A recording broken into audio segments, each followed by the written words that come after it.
저희들이 다뤄볼 여론조사가요. 일단은 안희정에 대한 이야기를 먼저 한번 해볼게요. 방송한 오늘 나온 한국갤럽의 24일 날 나온 한국갤럽의 여론조사에 보면은 문재인 32, 안희정 21, 황교안, 안철수, 이재명 8% 동률이고요. 유승민 2% 이렇게 나옵니다. 여당은 정말 심각하네요. 여기 보니까 황교안을 제외하고는 한 명도 없는 데다가 범여권인 유승민도 2%밖에 안 나오는. 황교안도 이미 지금 빠지는 추세 아닙니까? 그렇죠. 예. 네. 그래서 안희정의 상승세가 좀 꺾였다 이렇게 표현들을 하고 있는 거고요. 그 선의의 발언. 이게 지금 언론에 그런 식으로 이렇게 집중 포화를 맞게 되면 웬만한 국민들은 그 여론조사에 안희정에 대한 호감도가 꺾일 수 있는 거죠. 그러니까 리얼미터가 하루 전에 나온 거죠. 예. 리얼미터하고 그다음에 하루 뒤에 나온 갤럽이 수치에는 약간 차이는 있는데 또 다른 주자들의 어떤 흐름도 약간 차이는 있는데 안 지사의 경우만 놓고 본다면 서거나 아니면 미세하게 빠진 뭐 이것은 지금 다 정해져 있는 거죠. 그러니까 그 이전에 대연정부터 시작한 몇 가지 이 쟁점이 있을 수 있었던 그런 상황과 달리 선의는 영향을 미쳤다고 봐야죠. 리얼미터 조사를 보면 민주당 지지층에서 20.5에서 17.3, 호남은 좀 심각해요. 21.1에서 14.2니까 확실하게 호남분들은 안희정 지사에 대해서 호감도가 확 떨어지는 그런 여론조사라고 보이고 있고요. 그러니까 리얼미터도 그렇고 갤럽도 그렇고 또 하나 리서치뷰도 그렇고 안 지사 지지율이 주춤 또는 하락한 선의의 발언이 확실히 영향을 미쳤다고 봐야 될까요? 저는 발언 때문에 그랬다고 보고 있지는 않아요. 왜냐하면 그 안 지사를 지지하는 층이 20대, 40대, 그다음에 충청, 그리고 바른당, 자유당, 국민의당, 무당층 이런 지대에서 지지를 보냈잖아요. 20대, 40대는 아니죠. 20대, 40대도 있고, 있는데 50대도 있는데. 주층은 네. 50대, 60대. 근데 저는 그러니까 강세를 보이는 네, 층은. 근데 발언이라기보다는 갤럽의 방식의 문제. 그건 지난주에 말씀하셨는데. 예, 그렇기 때문에 그게 이제 그 다른 여론조사랑 조금의 이제 차이가 있는 거죠. 갭이 좀 있는 거고요. 조금 떨어진 거는 뭐 제가 볼 때는 결집하고 있다. 문 후보로 결집하고 있기 때문에 안 지사에 대해서 관망하던 또는 지지를 보냈던 층이 탄핵이 가까워지면서 문으로 가는 거지. 제가 이 얘기하는 건 뭐냐면 어저께 이제 오늘 방송을 준비하기 위해서 충청도에서 50대 중반에 지금 안 지사를 선호하는 분하고 통화를 했는데 안 지사를 지지하는 분들은 이미지라는 거예요. 그리고 말 한두 개로 뭐 지지하고 빠지고 이런 층은 아니다. 외려 문을 보고 안을 선택하거나 문을 보고 안을 뭐 반대하거나 뭐 이런 흐름이 있기 때문에 그러니까 그런 거 아니냐라고 또 예측을 하더라고요. 그러니까 추측을 하는데 선한 의지. 그런 면이 의지. 있는데 오히려 저는 조금 달리 보는데 그냥 저도 뭐 일반 그 여론조사 피여론조사 대상의 한 사람으로서 본다면 그 선의 발언 문제가 됐던 날 쟁점이 등장했던 날 그 기사를 처음엔 기사로 접했을 때 그냥 딱 직감적인 것은 그 이전의 이슈와 달리 이 이슈는 조금 한번 여론에 영향을 미치겠구나 하는 느낌이 들었어요. 저는 발언 이후의 태도. 그러니까 뭐 어쨌든 그러니까 어쨌든 그것은 이제 더 이제 약간 더 그렇죠. 영향을 그리고 그 미치는 다음 건데. 발언 있지 않습니까? 네, 어쨌건 이제 그것이 그런 거죠. 네. 이것은 한번 주춤할 수도 있겠구나 하는 느낌을 네. 일단 가졌고요. 맞습니다. 그다음에 오히려 앞으로 어떻게 될 것인가를 봐야 될 텐데 그 전체 지지율은 유지가 될 수도 있을 거라고 저는 봐요. 그건 왜 그러냐면 지금 안 지사의 이 상승세에서 그 강세를 주도했던 어떻게 보면 전통적인 민주당 지지 성향이 아니었던 부분은 판단이 다를 수 있기 때문에 네. 근데 그것이 이제 더 구성 부분을 단단하게 하면서 경선에서의 통과 가능성도 높여줄 수 있는 전통 지지층의 정서에는 한번 덜컥 걸리는 거란 말이에요. 그래서 지금 이 지지층의 구성을 면밀하게 봤을 때 호남도 그렇고 40대도 그렇고 그 부분은 영향을 안 미쳤다고 보기는 어렵죠. 네. 이런 시각은 어떻게 보세요? 제가 두 분 아닌 다른 정치인들께 공통적으로 들었던 이야기인데 만약에 안희정이 민주당의 후보가 된다면 오히려 이게 이제 동전의 양면과 같은 건데 후보가 된다면 오히려 보수 쪽 설자리가 아예 사라질 수도 있다. 긍정적으로 보는 측면이에요. 보수의 표를 거의 가져와 버리는. 그러니까 검증이 시작되죠. 안희정 후보가 그렇게 말씀하시는 분들이 다수여서 어떻게 되면. 어떤 논리냐면은 안희정 지사가 유력하게 사실상 이제 문재인의 위치를 싹 가져온다고 보면 그러면 안 되겠다 싶은 사람들이 오히려 새누리당을 찍기보다는 원래 새누리당 찍었던 사람들 지금의 자유당 지지자들이 안희정에게까지 찍게 돼서 보수 후보 쪽에 나온 후보들이 괴멸될 수도 있다. 이런 식의 표현하시는 분들이 있더라고요. 아니죠. 보수 후보의 지분이 확대되죠. 저는 지금 바른당이나 자유당에서 일부 넘어온 표는 결국은 보수당이나 자유당의 후보가 확정이 되면 그쪽으로 다시 결집할 돌아간다? 거라 결집하고 그리고 이제 한교안 총리가 엊그저께 그 터놓고 얘기합시다 해가지고 국민 100명하고 토론하고 그다음에 오늘은 시계가 또 나왔잖아요. 어제는 책이 나오고 그리고 나오는 최근에 일련의 그 소위 말하는 꼴통들의 움직임을 보면 뭔가가 좀 이렇게 나올 것 같다는 느낌, 예감이 있어요. 그때 이 이야기는 자세히 네, 이따가 근데 다시. 그래서 지금 말씀하셨던 안희정 지사가 문재인 후보를 꺾는다고 가정을 하면 지축이 흔들리죠. 안희정 후보를 지지했던 흐름이 완전 반대로. 제 반론이 그거였어요. 그러면 야권 내에서의 이변이 갖는 충격파는 어떻게 할 건데? 그러니까 만약에 안희정으로 꼽혔다고 하면은 지금까지 대선론이라는 게 어떤 느낌이냐면 그게 외부에 의해서 뒤집혔다고 생각하는 사람들은 받아들이기가 굉장히 힘들어요. 내부적으로 문재인한테 가려고 했던 표들이 다 갈 것이냐 하는 문제도 있단 말이에요. 그런 반론도 가능하다는 얘기. 조금 전 다른 각도에서 보는데 문 대표가 되건 안 지사가 되건 예를 들어 안 지사가 되면 보수표를 더 가져오는 것이 아니냐, 보수가 더 위축되는 거 아니냐. 저는 누가 되건 그럴 거라고 봅니다. 그러니까 지금 무슨 말이냐면 누가 돼도 승리한다라는 조사가 많이 나오잖아요. 그래서 그것은 아마 실제로 이 민주당 경선의 승리자가 거의 이길 것이고 지금 이제 탄핵 인용 등등의 상황과 결합되면 사실상 저는 보수가 유력한 후보, 그러니까 당선까지를 넘볼 수 있는 후보를 가지고 상당히 결집하는 국면은 오기가 좀 어려울 가능성이 높다고 봐요. 근데 그것은 탄핵으로 가서 진행되는 상황하고 의도적인 어떤 행위가 벌어졌을 때하고는 좀 차이가 발생할 수 있다. 아니 그래서 네. 제가 드리고 싶은 말씀은 지금 현재의 이런 여론조사 구도는요. 그러니까 가령 우리가 어떤 사안을 놓고 볼 때 60%나 어떤 사안에 대해서 찬성하십니까 반대하십니까를 놓고 물어볼 때 60에서 70일 넘어가면 그다음부터는 사실은 이게 지표로서의 의미가 별로 없어진다고 얘기를 한단 말이에요.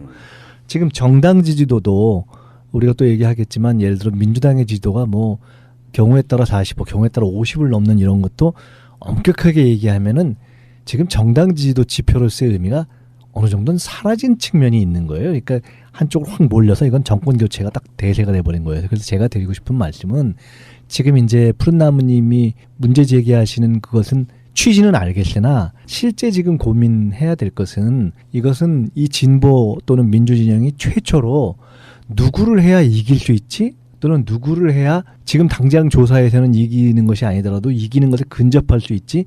라는 것이 전통적인 저희의 선거 구도였어요. 근데 이미 그런 것이 아니라는 거죠. 이번 선거는 네, 그렇다. 전혀 아닌 구도이기 때문에 야 이렇게 되면 저쪽이 더 괴멸하지 이렇게 되면 저쪽이 더 위축되지 않겠냐라는 것이 그냥 호사가들의 얘기로선 좋지만 별 의미가 없다는 거예요. 즉 누구를 해야 지지층을 단결시키면서 실제 바로 국정을 맡았을 때 안정적으로 갈 수가 있지 어떤 것이 옳은 노선이지를 놓고 노선 경쟁의 차원에서 바라봐야 되는 최초로 그것이 우리 내부 진영의 선택에서 가능한 선거가 됐다. 예. 저는 그 점이 더 중요하다고 보는 거예요. 갤럽 조사를 조금만 더 언급해 보면요. 지금 사실은 뭐 이따가 또 그 얘기가 또 나오는데 호남 지지율이 야권에서 중요할 수밖에 없게 됐잖아요.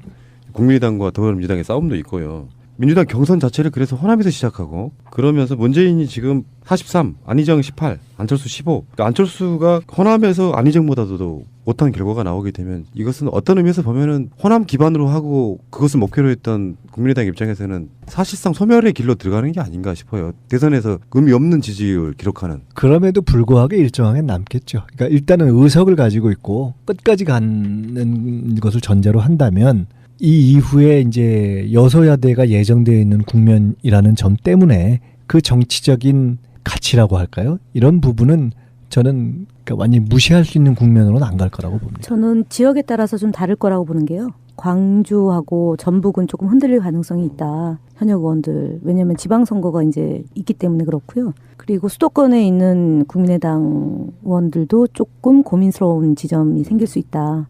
지방선거와 총선을 겨냥해서. 그러나 어쨌든 그 이제 연정의 문제가 있기 때문에 현실 정치인으로서 고려는 있겠지만 시간이 갈수록 국민의당 안에서는 큰 흐름에서 네. 봐서 점점 어려워지는 것은 뭐 그건 당연한 네. 거고요. 예. 그래서 이합 집산의 가능성, 그러니까 예를 들면 바른정당과 이제 자유당은 뭐 기반 자체가 좀 독특하니까 빼고 바른정당과 국민의당에서의 일부 조정 이런 거를 볼 수 있겠죠. 네. 네. 그리고 여기서는 호감도 조사가 나오는데 사실 원래 갤럽이 지금 안희정 띄우는 방식이 호감도 조사에 가까웠고 네. 원래 여론조사는 이렇게 해야 되는 거 맞죠? 당장 내일이 대선이라면 누구 찍으시겠습니까? 가장 네. 그렇죠. 정확한. 또는 누가 적합하다고 네. 생각하십니까? 겠죠. 네. 이 호감도 조사를 보니까요. 호감도는 이제 차치하고 뭐 숫자가 다를 수 있는데 황교안의 비호감도가 70%네요. 호감도는 21%.